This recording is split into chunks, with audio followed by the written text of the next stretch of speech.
Thank you very much to all of you for joining me this morning. I know one or two of you, or three or four of you, in fact, we've spoken before in various ways, but there's also one or two that perhaps we haven't met previously. The idea for today's session was first raised by Helen at the Coach Tourism Association.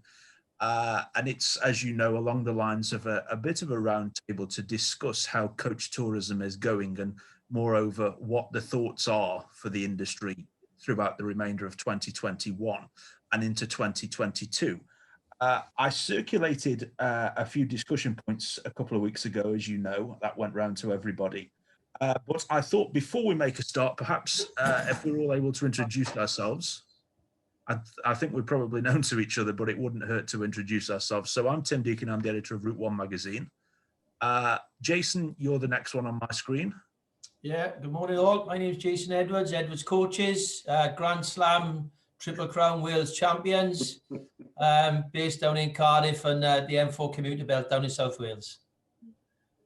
Robert, you're the next one along. I'm Robert Shaw, current chair of the CTA and director of family firm Harry Shaw, based in Coventry. Thank you. And Dave, you're the next one. All right, yes, I'm Dave Parry from Parrys International Tours, based in the West Midlands. Best looking one of the rest, but there we are. Moving swiftly on. Kevin, you're the next one on my screen. I'm Kevin Mayne from Maynes Coaches in Buckie. I'm the furthest north, I think, unless Dave sneaked up here as well. But I'm the furthest north at the top of Scotland. So. And Robert Easton, you're next. Hello, yes, Robert Easton from Easton's Coaches Come Holidays from good old Norwich or Norfolk. No Premiership club as well. So, so yes, that's myself. Thank you. And Margaret, you're the next one, the last one, I think. Hi, I'm Margaret Finnis from J&K Coaches based in Northern Ireland. A mere tadpole or maybe even frog spawn compared to you big guys all out there in the UK. But we're very much an up and coming firm the way we are. So it's nice to actually meet you all. I know all of you have been on the industry a long time, but never really spoken to you. Well, it's great to have you along with us. So if we move on to the discussion points, if we may, what I think we can do is we'll open it up to the floor, and anyone who's got anything to add or to say is more than welcome to do so. Obviously, the discussion points, I'm sure, will lead on to other things as we go through. So they're just basic starters, really, for 10. What we saw from probably the last few months of 2020 and then into early 2021, there was a predicted boom for domestic coach tourism for 2021. Are you seeing that, or has that perhaps changed as restrictions have varied as we went into 2021? Who's going to start? So I'll start then and say, can I just start and say, I don't think the boom has been quite as exceptional as was initially predicted, really. It's more like a slow sort of burn, really. I think unlike a lot of industries, you're not like barber shops where as soon as you're starting business, you've got a queue outside the front door. It takes a while to build a momentum up to get a tour program together, really. We're seeing that. We're seeing a lot of customers adopting a wait and see approach. And I think it's going to be very much a late booking season, because people are reluctant to commit without any definite sort of outcome. Jason, you were nodding away there, I think, when Robert started. Yeah, he's right. I think one of the big things we've tried to do is just dispel any myths and stuff. So we really try to put a positive slant on everything we're doing, because starting that tour program back up is really difficult, you know. There's a lot of nervousness with the staff, with the customers, but you know, when you get back to the facts, you know, 100% of our customers have been vaccinated. You know, 100% of our tour drivers at a certain age, I can say that, have all been vaccinated. So, you know, we've got enhanced cleaning, air purification systems. We're working with good suppliers. So for us, it's getting back on the bike and doing what we could have bloody doing. We were full for me, and I don't mean, you know, full as yesteryear and stuff, but we to capacity with the vehicles that we want out in May. You know, we're only talking 3 or 4 a week compared to, say, 37. But, you know, for us, it's just getting the wheels back on the road, getting that customer satisfaction and confidence back in the industry, and I think it'll take off. But it is, like Rob said, it's a slow burn, but I think it's down to us really to try and force that on as well, and put that positive image out there, and make sure whatever we do is done right. Yeah. How about up in Scotland, Kevin? Because restrictions are a little different up there, and you were talking just before the meeting started about today is the first day that you can run tours and holidays. How are you finding things? There's a pent-up demand, really, of folk wanting to get away. Out of the 2 phone numbers in the office, the one that rings most now is the holidays phone, to a stage that folk are beginning to realise that let's get out and go somewhere. And our incoming, as I keep calling them, but they're British guests for a tour clients that work for, they start middle of next month. And they have got a fairly decent season ahead of them to a stage that they want to extend the season into November, into late November, which we're quite happy with that. And the hotels are quite happy with that as well, I suppose.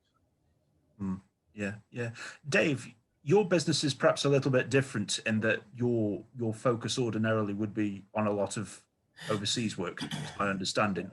So how are you seeing the return or a return? Yeah, well, over 50% of our tours are continental tours. So we've got no immediate future because we've got no information. Because if we can't go through France or enter France, we can't go anywhere. So until the government decide the roadmap into the international market, we don't know when we'll restart. So it's a matter of continuing to cancel European tours. British stuff, yes, from June onwards, it seems to be quite busy, and we put some extra British dates in. But you have to remember, a lot of resort centres and hotels don't really want group traffic now because they can get excessive amounts of individuals, which makes it more difficult for us. If you want to find a city centre hotel, you'll get that easily enough. And so we've seen from June onwards that the British market is quite substantial. Now I've got figures here, and like for example, after the first announcement by Boris, that gave quite a lot of confidence for people to start booking. And the first week, out of 1,000 people who booked, only 27 booked continental people. Only 27 booked continental for this year. A lot booked for next year, and a lot of British tours for this year. The vast majority was 735 for British tours for later on in the year. So we're looking at that as potentially what we're going to rely on for the year. But at the same time, we've still got all these cancellations happening. So people are cancelling flower shows, concerts, events, even into October and over in Europe. Then there's things cancelling there as well. So the biggest problem we've got is that people have had their tours cancelled twice, some 3, and even 4 times. And then, of course, they give up then and they just have their money back. So there we are. That's it so far. Right. I know there's been quite a lot of words said over the past couple of weeks about venues and their willingness to accept coach groups. Perhaps that's something we can come back to very shortly. But Margaret, how are you finding things over in Northern Ireland? Is your experience similar to what we've heard so far? We're a bit different because, of course, where we are with the Republic of Ireland, I would say a good 70% of our business would take place in the Republic of Ireland. I mean, I literally live within 1,000 kilometres from the border. We're crossed, I don't know how many times a day we'd be crossing the border. Can't cross it now, otherwise it's a fine. They were handing them out willy-nilly there over the weekend. They were making an absolute fortune. So us, it's very, very hard. We cannot get any clarity on when we can start travelling across onto Inishowen or Dublin or anywhere across the border. Even with ferries, where we would go across to you guys. I mean, a lot of our stuff is in the UK. We can go out of Cairnryan, which is no problem. We would love to use the New Dublin route again, not the New Dublin route, but the Dublin route now that it's duty free. We can go out via Dublin. We can't come in through Dublin because we need negative COVID tests. And there's no clarity on when this will be lifted, or even in what we're struggling with is the minute we're finding it domestically, the place is buzzing. Not for coaches, it's not, because there's still that uncertainty on, are we safe? There's a lot of the groups, they get on a coach and travel tomorrow because they're vaccinated, they want to. Number wise, can we fill a coach? Can we only take 26 in a 53 seater? Is it viable for us to do that? I mean, I know we only sort of start making any money when it's maybe 30 and above. So hotels are absolutely mental here at the minute within Northern Ireland, which is brilliant for domestic tourism, but not with groups. And even for us to get group dates now, it's like, we'll give you one and it's at premium prices. So I don't even know if it's worth putting on coach trips. We're trying, but whether anything comes off it, bookings are very, very slow. Very, very slow. Right.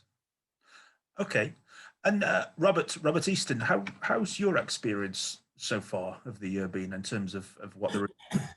Well, we certainly haven't had the boom that we were expecting or promised.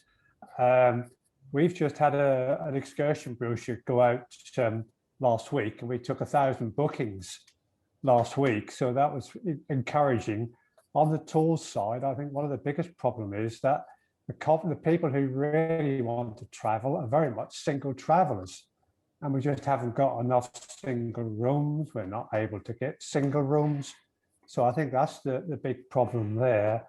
And our continental wise, well, that's just non-existent at the moment. And I was just looking at my sort of income in advance the other day, and we're actually paying out more than we're taking in on our continental, with people cancelling continental trips. We have got the people that are booked for 22, but the people, we haven't to cancel them this year. We now have a situation with the Isle of Man. We've got a full coach going to the Isle of Man, and we can't get them across there because the coach is full. We've got to put 2 coaches on, and the ferry can't take a second coach. So we're not quite sure what we're going to do on that situation at the moment. But numbers are good. We're running mid-30s on majority of our holidays. So we're sort of quite pleased with the British side of things. We're running with a reduced fleet. We're only operating we have 11 coaches, and I think we've been running with 5 on the road, or that's all we're looking to do. We're not looking to take any full-time drivers on, not until next year. We've managed to source some people that we retired to come back and do intermediate tours, as well as a couple of drivers which we made redundant are coming back on a more or less zero contract because we don't want the extra cost in March. But numbers at the moment going forward are encouraging on the British side, and we have a very good excursion program as well, which is looking quite good as well. So it even means that I'm go back driving as a second driver on quite a few day trips. I'm not looking forward to that. I'm sure, yes. Encouraging anyhow. Yeah. Well, on a related point to what was discussed there, venues and hotels, in terms of their willingness to take groups, I heard something reasonably recently where one operator who's not with us today was saying that the willingness of venues to provide group rates has pretty much dried up. What's the general consensus on that? Has anyone got anything to say about sort of venues and hotels' willingness to work with the industry for the remainder of the year? Well, from here, I mean, the hotels definitely want to work with you, but they're seeing that much of a surge with the domestic market at the minute from families. They don't need the coach. They don't need them. because they're getting massive rates for families. Everything's getting massive rates here for families at the minute, so they don't need us coming in for reduced rates. Has anybody else seen similar to that? Yeah, we've had a bit, but we flipped our product over a while back, so we put more of an emphasis on UK months back really. So we stocked up the shelves, let's say, with UK product a while ago. But again, it is going to get tighter, with the demand and everything else. And like you say, a price of a room is going to attract a premium price now. You're going to be paying through the nose for it, and that's if you're going to get the quality product that you want as well. Is another thing. So yeah, I think it's going to get tougher. So if you haven't got product in place, I think it's going to be really tough for you to source that at the right price and the right quality. But like you say, I think maybe with the Europe opening up in the next 2 months, maybe with vaccinated passports, whatever you want to call it, that may take a little bit of pressure off the UK. But like I say, it's a long old road in front of us and a lot of ifs and buts at the moment. Yeah. One of the problems we've got as well is that a lot of the attractions are not sure if they're going to have to implement social distancing over the summer months, and therefore they're restricting groups for sure, because until they get that certainty, they're not going to let us in, or if they do, only at certain numbers. And so we've been restricted, and a lot of our excursions have been knocked about within the British tours. And Helen knows about this, which we talked about. So quite a few attractions have told us we can't take the numbers we want to take, or will not take us at all. So that's part of another problem. Yeah, of course. So again, on a related note, the next discussion point I had was one of the big things for the industry is to get across to the public that its product is safe and environmentally friendly and is also a cost-effective product. Is there any opinions on whether the industry is doing that in an effective manner at the moment, or could it do better to get its message across that coach travel is open and it is safe and it's efficient? Kevin, I think we are trying to get the message over, but I think sometimes the media is not particularly receptive to that, and they seem to pursue their own agenda at times. Let's face it, coach travel is not fashionable, and sometimes the media seem to portray it as a sort of an industry for the sort of conveyors of the over 80s, if you see what I mean. And I think it's quite hard to change that perception, really.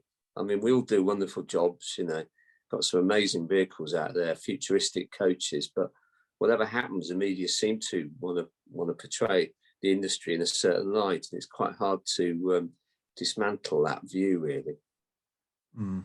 Kevin, I know you often are on LinkedIn to the effect that your fleet is almost entirely Euro 6, which clearly is highly environmentally friendly. Do you think the industry perhaps would be able to portray that message to customers and potential customers more effectively? I think we could, and I suppose the industry is sometimes its own worst enemy at times. Emissions is key to customer feeling a little bit greener. The biggest problem we've got now is probably the safest air being aboard the vehicle and having safe air conditioning. We had a bit of an issue in Scotland where the First Minister stood up and said that the coaches going to Blackpool brought COVID back to here, when actually it wasn't even a coach trip they were on a megabus. But that's another story for another day. And just within minutes of that being said, the cancellations came in for going on day trips. So you've got to try and flip all that back to having sell yourself for the filters that you're putting in and the air conditioning and the air being clear. I know Jason does that as well down in Wales. He's put on quite a few posts about the different filtration systems we can have. Selling yourself as being safe is a difficult one because there's no guarantee that you didn't have COVID on your coach and the passenger came aboard with COVID and it went across the coach. that's a difficult one to actually come out and say you are 100% safe, but you're 100% doing more than you could actually be doing. So you're doing as best as you can to sell yourself. How do we sell that? The industry needs to up its game in selling how safe this industry actually is. Whether it comes from trade associations or it comes from an operator himself, it's up to us as the custodians of the industry to be selling it. And it's something that we should be doing ourselves. It takes seconds to do something on Facebook or Twitter or make a Facebook video. It doesn't take long to do, but I suppose there's a bit of the industry that doesn't like to stick its head above a parapet at times, but we all need to do it now. We all need to stick our head. Back to emissions. My biggest fear is the a few years ago, it was a big step to go and buy a new Euro 6 vehicle.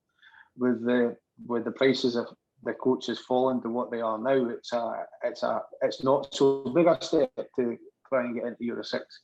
My thought on that is that there'll be a lot of operators have made that step during this time, being able to get a cheaper vehicle, but there's a lot of tech you need to go along with it as well, and will cause problems to some of the operators that don't have the tech currently. I see. Jason, Kevin mentioned there that you made quite a bit of the fact that vehicles, coaches are safe, and holidays and coach tours are safe. What's been the response to those posts that you've made to that effect on LinkedIn and Facebook? I think it's just, educating, ourselves first and foremost, the staff, the customers, exactly all the new implications and the processes we brought in. I think it's just been such a tough year, I think it's the easy option is just to switch the lights off and not do anything. And for me, that's just not an option, Like Kev, we've been working really hard with social media, putting ourselves out there. I've joined the Road Association. It's just been like an absolute breath of fresh air, Andy Warren is steering that. And it just gives you that little bit of a kick again, a little bit of rejuvenated energy. And it is really, really hard. It's tough for many, and we shouldn't think any lower of that really. But it's up to us to make a difference now. We got to tell people what we can and educate people. I do a lot with Visit Wales. We put a lot of papers into Visit Wales, tourism papers, just to tell them exactly how far the industry's come on and what we can and can't do. Again, it's just there's so many different plates spinning around at one time. We just want to make sure that we get in good representation of what we stand for. And if that can give somebody a little bit more confidence to open up caravan and campsites a little bit earlier, well, that's the first step of the ladder for us again. Are we going to be doing, 10-day, 14-day Croatia trips in a month's time? I very much doubt it. But if we can start a day trip program and then we start an overnight somewhere, then there's 2 overnights somewhere, those are the small steps that we need to start thinking about. And that positive energy, balanced, with realism as well, mind, needs to come to the forefront now, more so than ever before.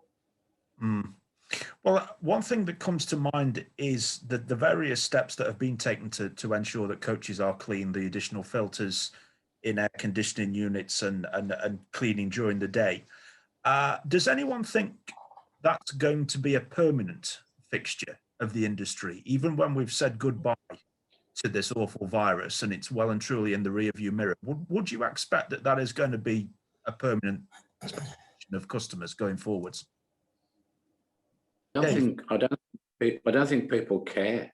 You can say about Euro 6, you can say you're doing all this cleaning. People don't care. They just want to go. They don't see that. They expect that we'll provide a safe service, and that's all they need to know. We know the internal parts. I mean, remember last February at the CTA annual conference, all we talked about was Euro 6. Who cares about Euro 6? All they care about is being able to go and travel on a coach safely, and that we've still got operators to operate the rest of this year, because we're going to lose some more now, because without doubt, we're all making such a loss. Who's going to survive this? Who's giving us the help? No one's given us any help. We've got the furlough scheme and that's it. But I mean, the losses we're making are just ridiculous. And we are seen as a Cinderella industry by the government. No one's supporting us, and it's all down to us. And it's saying, like, how many people are you going to carry on the coach? The guideline is you've got to do your own risk assessment. That tells you how many people you can take on a coach. And before we can go anywhere, we've got to sort all this out. And passengers and customers do not care. They just want to go when they're ready to go, and we're ready to take them. So I don't go into the bits and pieces, because people will travel when we can travel and take them. Right, I see. Would anyone agree with that view that Dave's put forward, or is there anything to add? Robert Easton, perhaps you. I'm a little bit behind Dave on that. I know we put a lot out on social media with regards to the cleanliness, and we've been on top of our drivers to make sure that they clean. Coaches, we have a little mobile fogging machine on every coach, so that side of it. But I don't think the customers, you get a few customers come back when you put social media out, but they're not really into it. We're now only operating with Euro 6 coaches at the moment. The Euro 5 coaches are parked up the corner, but the customers aren't really bothered about that. We tell them, but you don't hear customers coming in, "Oh, it's nice to see you've got Euro coaches." They just like to see our nice big purple coaches turn up and take them out. So yes, we have to do it behind the scenes, but I don't think the customers are that bothered about it. But that's the same with the social distancing side of things. A lot of people wouldn't worry about it. The trouble is, you just got to have those few people on there which were saying you're not social distancing, that go to the media. So this is why we're having to put 2 coaches on a lot of things, because if it comes back in the media that you're not operating social distancing and not doing things properly, then that's got to harm your business even more so. So it is a difficult way forward, I think, at the moment. Of course. On customers, there's a view that the coach industry this year may be able to take advantage of travellers who perhaps would typically have gone on a cruise or have gone to Europe, care of EasyJet or Ryanair or one of the other airlines. But this year they may take a coach holiday domestically instead. If that's the case, is there any steps that the industry can take to leverage that and ideally retain those customers in the longer term into 22 and 23, even when we can travel to Europe as easily perhaps as we could have done before the pandemic came along? What's the view on that? Robert Shaw, what's the CTA's perspective on that? Well, the long-term way to retain passengers is to improve standards, isn't it? And to offer better value for money, really, because it's a competitive market out there. And if we are acquiring new passengers, we've just got to prove to them what a good job we do and how much value it provides, So there isn't much else that we can do other than that, really. Inevitably, we're always trying to attract younger customers. And one way we can do that is perhaps offer theme parks, theatres or whatever, the sort of things that appeal to the younger age groups, perhaps shorter breaks rather than traditional longer breaks, things like that. I think you've got to remember that the customers now take a variety of holidays throughout the year.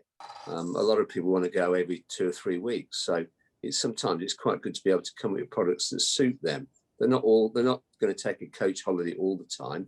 They might mix and match. They might take a 2-week holiday by air somewhere, take a cruise holiday, then take a few short breaks by coach. So we've got to be seen as part of the holiday mix rather than the holiday solution, really. I see. Jason, you have a particularly extensive program. Have you made any changes to your domestic program for this year in a bid to attract new customers or people that perhaps wouldn't normally consider coach holidays? Yeah, we've just put a couple of shorter breaks in, really, to start off, just to stimulate the market. I was talking to the staff downstairs last week or the week before, and we've seen 1 or 2 people drop back into the coach business, into the coach sector, that have are not going to take up worldwide travel or cruises or whatever.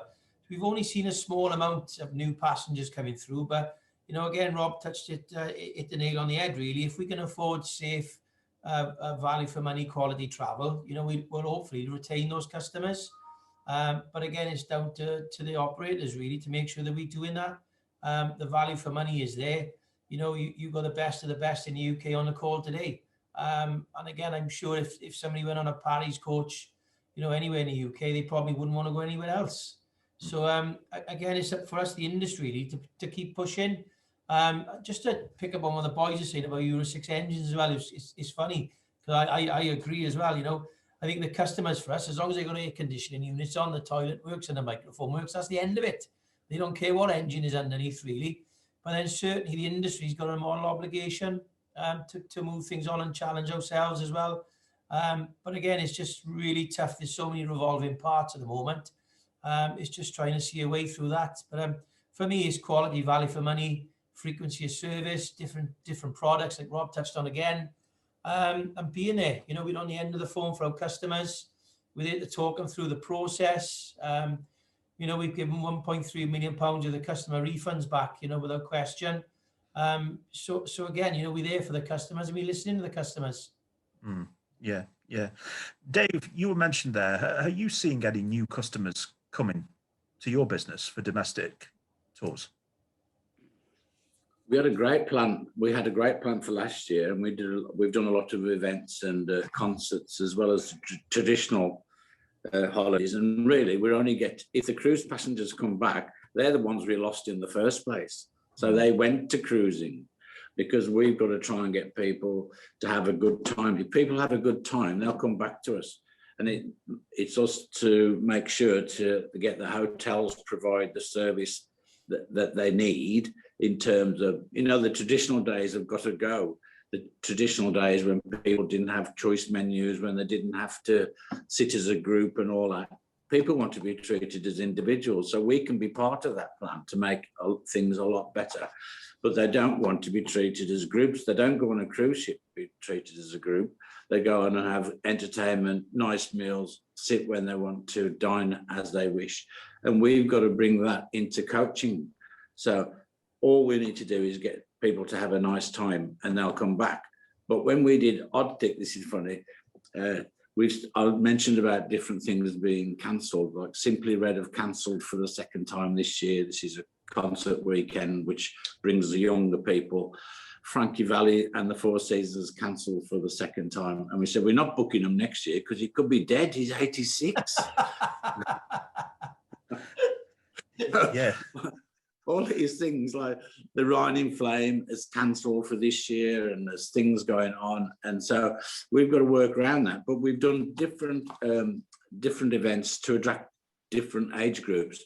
And whereas we used to have London Theatre used to bring thousands of people, and that suddenly dropped off, didn't it? So, and we can't go into London because we can't go to a theatre at the moment, and we still don't know when we're going to restart. So there's just mountains to climb. But the people we lost to cruising, we've got an opportunity here to get them back to where they came from. And if we give them a good time, we might be able to keep them.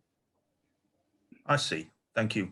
Margaret, what's your views on this? Where I didn't bring you in at the last question, but how does this fit in with the sort of how things work in Northern Ireland? Do you think there's potential to attract new customers where you are? Yes, of course. There's always. I mean, we're starting to work. We started really in the last couple of years, and it seems bad saying this, but it actually took COVID to give us the time to actually spend time to actually do stuff that we never normally get time to do. So I've sort of worked my whole sort of last year on this, working with local tourism bodies, working with the local attractions, working with all the tourist experiences in our areas. I've worked nearly like a DMC for these guys now. So helping to promote their product out and all the big shows now, all the virtual shows online. And it is starting to attract customers that I would never, ever have got on the door with before. Now, whether that works in the long term and whether we retain them or not, I don't know. But it's working for us at the minute. It's getting our name out there. I'm sure you guys probably never heard tell of us before. So we are starting to get our name out there. We came from, my background was tours and events. We had a full-scale brochure in years gone by. And then when I came to J&K, my last employer, he retired. He's lucky. He's one of the lucky ones. He got out when it was good. He got the big money and away he went. But now with these guys, they try to diversify the product away to doing with more operators rather than actually doing our own tour product. but now we're back doing our own tour product because of COVID. But I actually feel that we work better together. And for years, we're all doing our own wee thing. We're pottering about, and you've got your product and you've got your brochures, and nobody really worked much together. But we do need each other. We do need to work together. Definitely. I mean, I can promote your guys' product over here. You could promote ours over there. We could do pick passengers here up and leaving support. You could collect them at the other side, you know, to keep costs down. Simple wee things like that that we could do as a, you know, as an industry to work more together instead of sort of putting your arm around and not letting you see anybody see your work, that kind of way. And also as in regards of keeping customers lost a lot of money last year. I know us, like some of you as well, refunds, that's all we did. There wasn't a penny in the coffers and we were still refunding. But they did lose a lot of money, definitely lost a lot of money and a lot of heart as well. I had ones asking me for money back that never would ask me for money back, ever. They would have said, roll it on the next tour, roll it on the next tour. But because of that uncertainty, whether we were going to be here in 6 months' time, they wanted their money back. So I think now we have to sort of reassure them, folks, listen, anything happens, 100%, your money's back. If you want it back, it's there. There's no questions, no ifs, no buts. Your money's totally refunded. And it gives them a wee bit of hope then to say, do you know what? You know, come on, book with these guys. They helped us out in the past and they'll look after us. So a wee bit of mollycoddling and a whole lot of hugs is what our customers want, I think.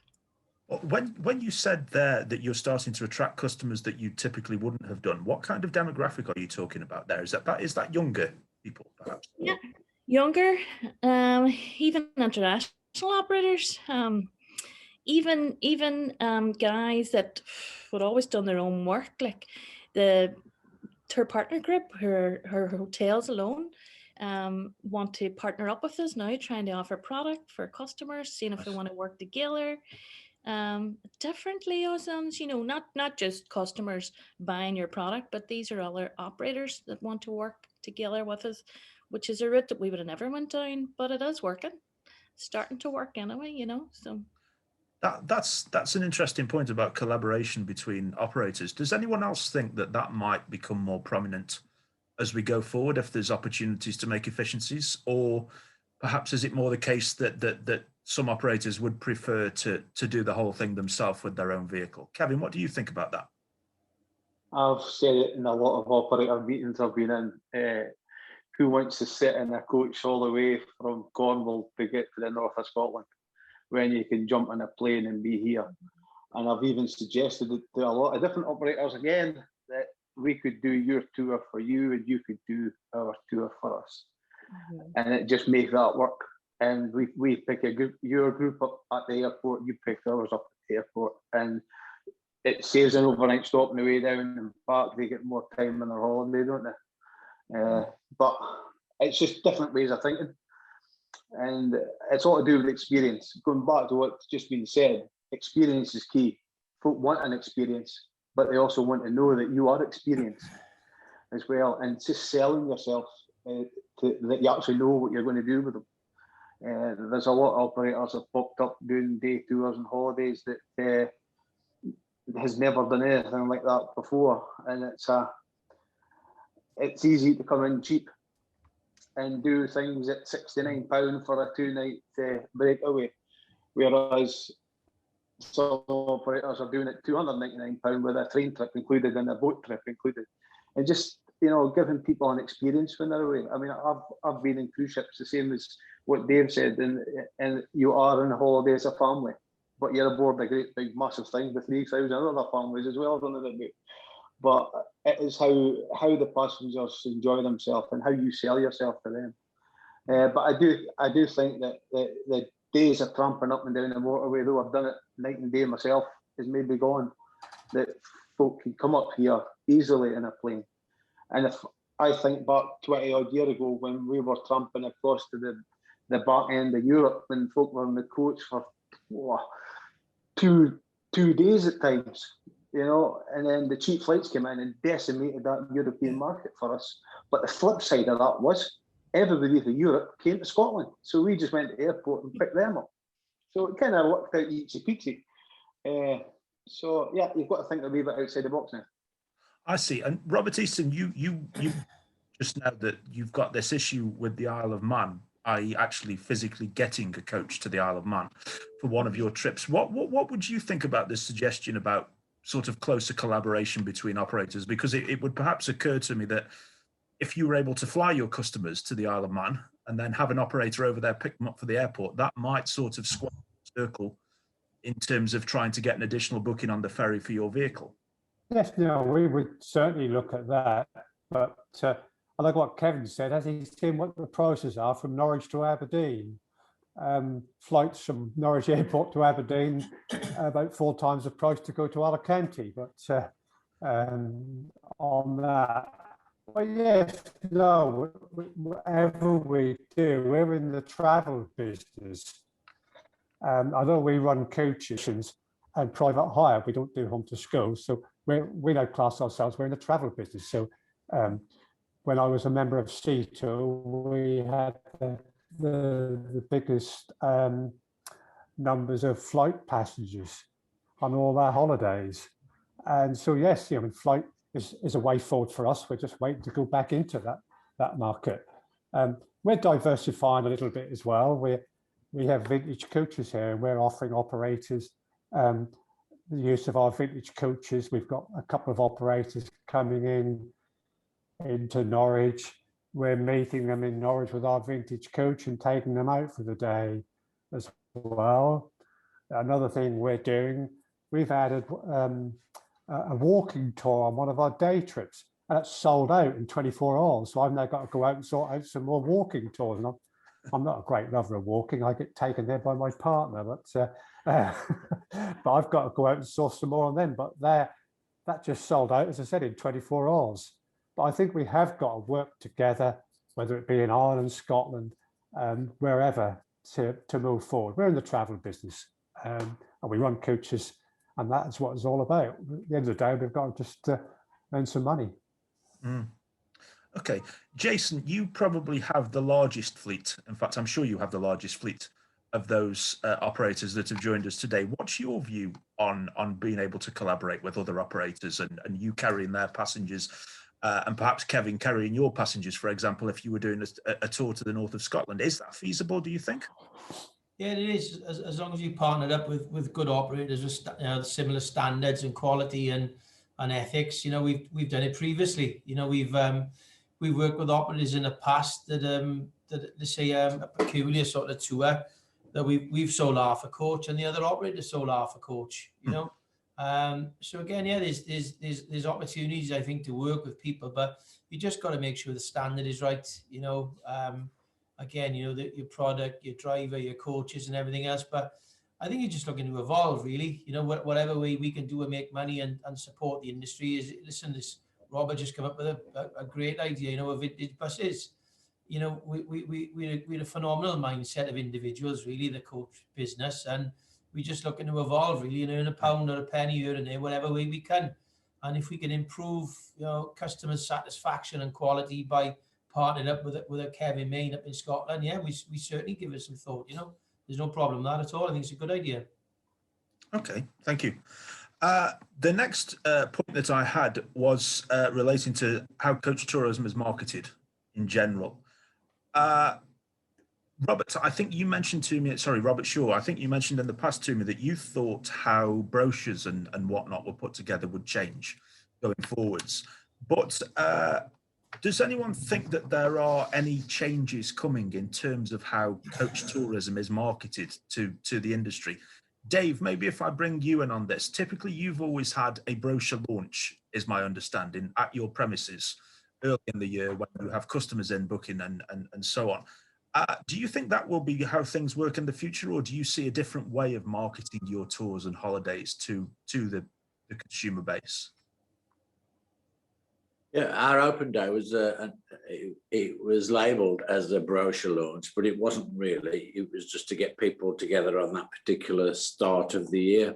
and hundreds of people came. We used to get about 2,000 on our open day, and loads of people come and book on that day. Why? I don't know, but they do. And but the obvious problem is that if we're still doing brochures, we thought by this time we wouldn't need brochures. We could do everything online, but people still want a physical brochure in their hand. And particularly this year has been difficult because we didn't release our brochure until a few weeks ago, and it's already out of date because we didn't want to go in too soon. But otherwise, it would have been last October when we released it. And of course, we haven't even done the festive brochure, although we put some of the festive dates into the main brochure because the main brochure dates didn't start till May. So you've got your main brochure, then the general way of marketing yourself. When newspapers now are so diluted and so many normal avenues which we've used over the years have become so diluted that obviously we need social media. But again, the number one marketing tool is word of mouth.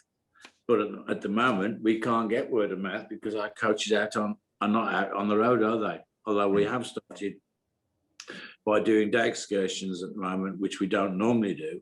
But just to get our coaches back out on the road, we've got a day excursion program up until the 17th of May. So our coaches can be seen out and about, other than the fact they might be running down the M6 just trying to run the meeting, as we do every week. They think we're really busy, but they're only going for a maintenance. That's my view. Well, thank you for that, Dave.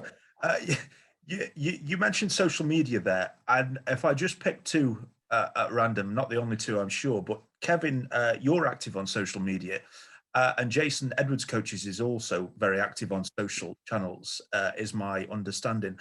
What do you think, or where do you think sort of the social media influence on marketing and bringing customers in is going to go in the future? Is that going to become one of the prime means of attracting bookings and customers, do you think?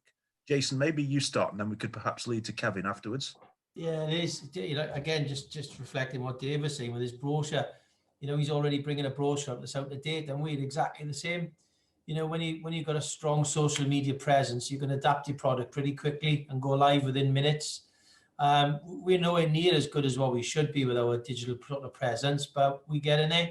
And one of the things for us this year was all about engagement, telling people we still here, that we still refunding money. God, I hate that bloody word. And again, it's just giving people that confidence that we're around, you know. So it's all been about engagement. We haven't engaged on a hard sell, you know. It's just been, you know, Edwards is his year. We're offering value for money. We're trying to get rid of the word coach holiday. It's holiday, you know, and that's a tough old grasp, really. You know, it's just trying to keep things ticking over. And like Dave again touched on, you just getting vehicles on the road. It just gives everybody that such a good feel factor. You know, our National Express fleet is back on the road now, and we've got a lot of people. It's nice to see the vehicles back on the road, and we get in letters. They've never been on a National Express coach, but it's part of the UK sort of motorway link services, you know. So again, it's just keeping things going and putting a positive aspect on it again, you know. We're just doing a wee advert at the time that you were off. No, I used to always say that your coach was your biggest advertising tool. Then social media came along. And I suppose Facebook and Twitter and Instagram and all these other things, TikTok even, you know, there's different operators using TikTok. We went with TV. So we're now on 30 odd times a month with ITV, which is basically STV up here. And we are advertising our holidays from probably south of Perth to Orkney and Shetland and across to the Highlands and Skye. Now, you can tell when the advert's on, because that's when the phone rings. And everybody that we ask that's new, where did you hear of us from, is from the TV. Now, STV has something called a growth fund, where they pay half of the airtime, and then we paid to make the advert. Now, that has been a great way of folks seeing your vehicle when it's not on the road. Social media, flip that back into it, is like on Saturday, I took our new airplane, went down to the beach with it early in the morning, took some photographs of it, stuck it on social media, and then you've got to reach a 7,500 folk looking at a couple of photos that I just took with a coach down the beach. So you can use that very, very well. It doesn't matter what age it is. There's grannies in 90 can still use Facebook. And there's kids, I don't know, 12 is it or something? They're all sort of running about with that. So you've got a huge area of age to tap into. But everybody likes to see your coach out in the road, don't they? I mean, they do like to see it when it's going along and they can point it out. So, yeah, so social media is a great tool, but also it can be a very dangerous tool as well. I think it was Robert earlier on said about, you know, putting too many folk together that are not travelling together, and all you need is somebody taking a photo of it and it's shared on social media within seconds. So it is something to be wary of as well. But it's a great marketing tool. You mentioned there that television is proving to be a valuable marketing tool as well. If it wasn't for the grant that's available for that, and you were paying the full rate for the television advertising, would it still have a good return on investment, or would it be sort of above and beyond what might sort of be worth paying out the business? Flip that to something we did on Friday. We did another advert on Friday, which is going to be for us as a coach hire part of the business instead. So we're doing the same with that as well, because it's allowed us to get into people's homes when they're watching loose swimming. If you get them, you know what I mean? It's just got that little niche just now when folk are a little bit stuck at home, thinking there's something to do, and you've got a Jet2 advert comes on, folk want to go to Tenerife for a week, and then our holidays one comes on. So which one do you want to do? You've got a bit of a choice. How you portray your business is key. And how you sell it, and I mean, I'm no marketing guru. There's firms out there paying 50 grand a year to have somebody marketing, but I can sit and make a post up when I'm having my supper. So it's how you make use of your time. Yeah. You mentioned there, and I'll move on to the last question because I'm mindful of the time, and I'm sure people have got other things planned in the diary. You mentioned there Jet2 and flying to Alicante on holiday. Obviously, Dave mentioned at the very beginning that overseas coach tourism is at a low ebb at the moment for reasons that we're all aware of. But if we look at overseas coach tourism in the longer term, perhaps 22, 23 onwards, do we think that there's going to be any opportunities there for overseas coach tourism? Because it looks to me as though the low-cost airline model might be on the verge of either serious change or bursting entirely. Dave, what do you think about that in the longer term for overseas coach tourism?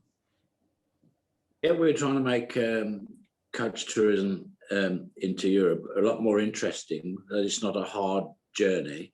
And remembering the airlines are only cheap in terms of their flight, because people have got to take more than just the flight. They've got to have accommodation and whatever as well. But we can do the whole thing together, can't we? Plus the fact that it's a package which gives them all the rights they would need for refunds and so on. But to make things more interesting, if we can do certain tours that cannot be done by flying, it's like having a highlights tour, an Italian highlights tour. We're charging 2,000 quid for that, and it's sold out. And then we're doing like Adriatic highlights and things like this, and they've got easy stops.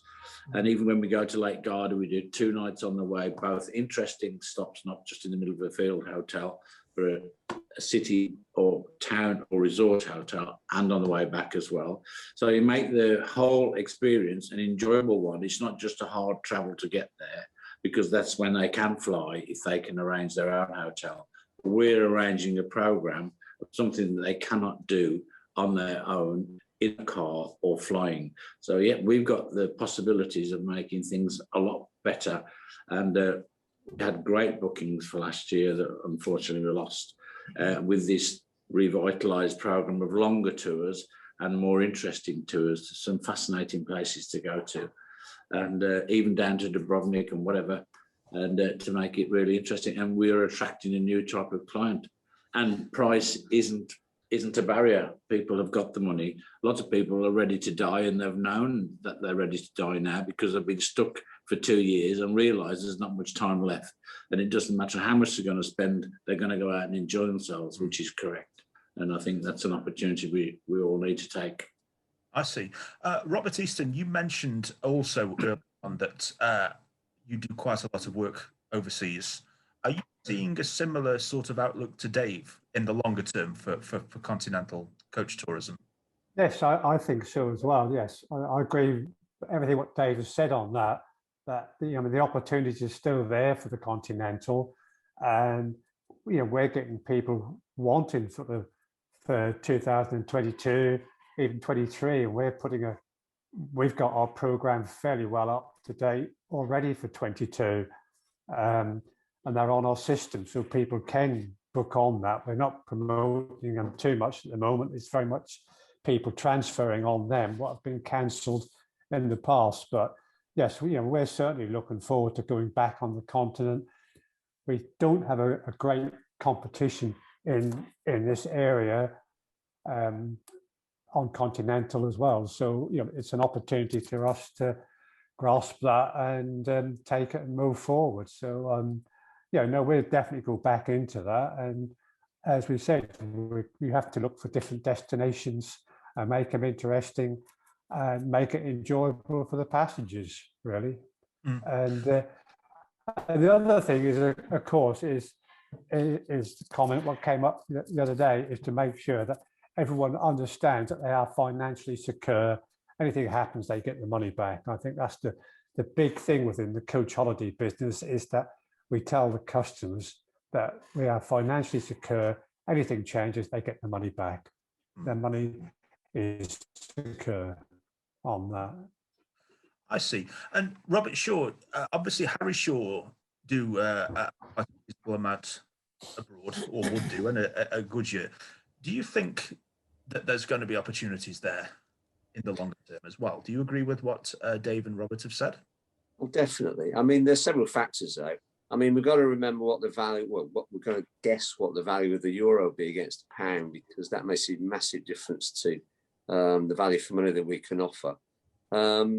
We still, I think we still face a massive disadvantage, because it strikes me that surface-based travel is taxed far more than air travel, and because we're paying fuel duty, we're paying road tolls, we're paying parking fees, we're paying emission zones, etc., etc. Aircraft just seem to bypass all of that, and the passengers pay the passenger tax on departure. But I think we seem to be taxed a lot more. I mean, I think that's illustrated by the fact that, as an example, I think it costs around £100 to travel, say, from Barcelona to Palma in the Mallorca. Now, sometimes you can fly from Birmingham to Palma for £100 all in. So that just gives you a snapshot of one of the reasons why coach travel really finds it hard to compete on price terms against travelling by air. I think it's a taxation system a lot of the time. We're unnecessarily penalised. But, I think one of the things that we are saying, and I take on board fully what Dave says, customers don't seem to be that bothered about green issues sometimes, but perhaps the younger generation are. And we know in Germany, tour operators are starting to feature coach in their programs again, because the Greta generation want to find a greener way to get away. So, I think it might become more important as the years go on, but who knows? So, yeah, I still think there is opportunity. But then, of course, we were all sort of ignoring Brexit, because I don't think many of us have sent coaches abroad yet. And we're still waiting to see what the consequences and what the challenges will be when we do that. So we just got to wait and see, haven't we? I didn't want to mention the dreaded B word, really, because I think there's more than enough for people to be worried about and dealing with as there is at the moment. But I'm sure that will rear its head again in due course when things start returning to the continent in particular. Yeah. So that was all the points that I had to run through. Does anybody else have anything else that they may like to add before we wrap up? Just on the European side of travel with Brexit, we had an absolute nightmare. We do the Welsh rugby team, Six Nations home and away. And under Brexit law now, there's a new interbus agreement that affects cabotage, passenger transfer. So you really need to be on the ball with that now. You can't do a fly drive in Southern Europe anymore if you're collecting passengers from an airport and then returning them to an airport. You can travel down to Europe with passengers from, the UK down and fly back. And then you can, fly people in, but then you've got to drive them back. So law has really changed as well now, and that's going to be a difficult thing to overcome. It's going to affect sports teams, elite sport, more so than anything, I think. But Brexit it was the dark cloud we were all worried about many years ago. We haven't even mentioned it today. It just goes to show you how tough a year it's been for many, Yeah, absolutely.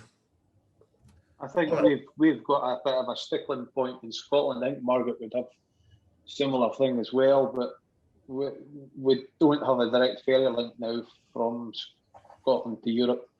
Our Hull ferry, we don't have that anymore. We're left with Newcastle. If I make it a coach holiday 2021 instead of the 14-hour trip we used to have to Dover and then try and find your way to the south of France. It's a long slog. I don't think folk want to do that anymore. And they are trying to get a ferry from Forsyth back going again, which was brilliant for us because we could leave at lunchtime and still get the ferry. Whereas the Hull ferry, we've got to leave at 6 in the morning to get to that in time for it sailing. And the Newcastle would be probably the Buckie at 7 in the morning. So we don't have a direct link anymore that kind of makes it coach friendly. It's even tighter for us now to meet that Hull ferry. We used to do the Euro Disney and stuff. And there's always roadworks, always.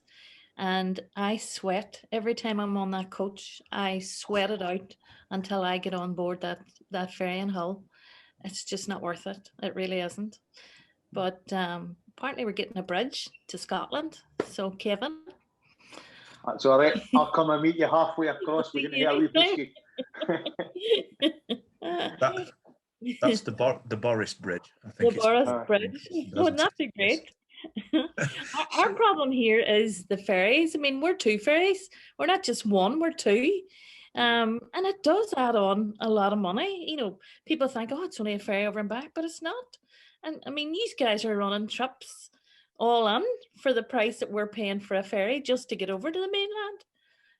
So when I look at your prices, I think, oh God, I wish I could do trips for that price, but unfortunately we can't. We're stuck here in our wee island. Is it thus more difficult, for you, Margaret, to go down to the south of the Republic and get the ferry from there?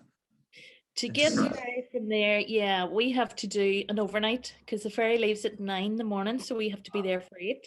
So we have to go down, do an overnight over and then over. So, I mean, that's a night's hotel, which is not cheap, but another night added onto your tour as well. So instead of maybe Devon for 7 days, we have to do 8 or 9 because it's not so bad on the way back. People don't mind on the way back. They'll put up with it.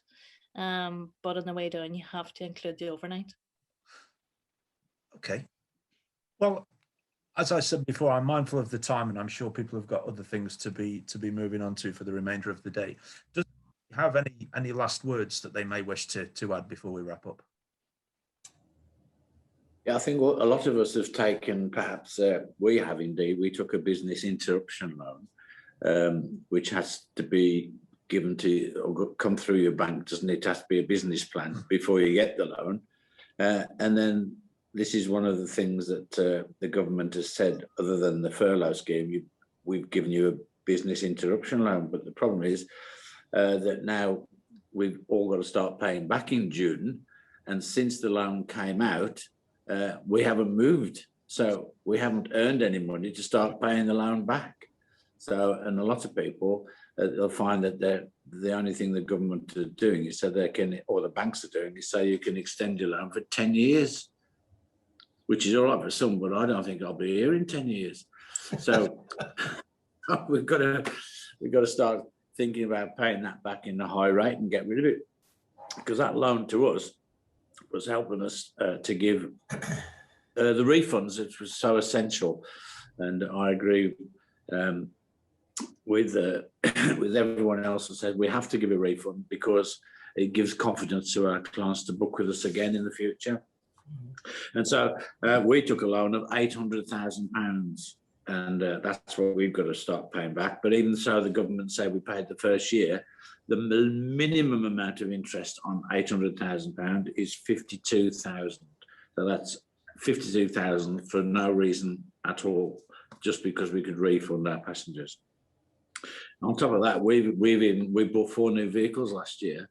2 of them haven't even been registered yet.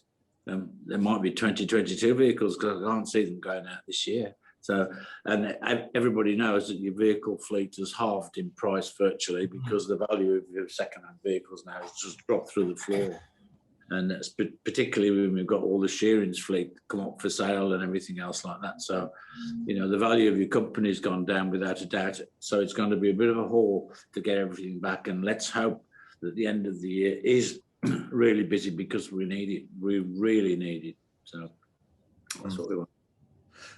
Well, a suitable point to end on, I think, there, and I'm sure we all hope that the season will be extended longer than, or later than perhaps it would normally have been, and that the end of the year will be busy.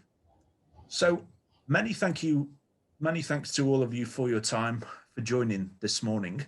I think I mentioned when I sent the briefing email around a couple of weeks ago that my plan with this, from a RouteOne perspective, is that we're going to run an article in the May issue, which goes to press 2 weeks tomorrow on this. And I think, Steve, you might be able to come in on this. The plan is also that the video will be shared on the CTA website at the same time. And I think we're looking at we are looking also at sharing it on our website. So there's the opportunity for others in the coach tourism community to watch back and see what we've all said. I think there might have to be a little bit of editing done on that in the meantime to remove the unfortunate dropouts. But that's the plan that we are on. And I thank you all for your time.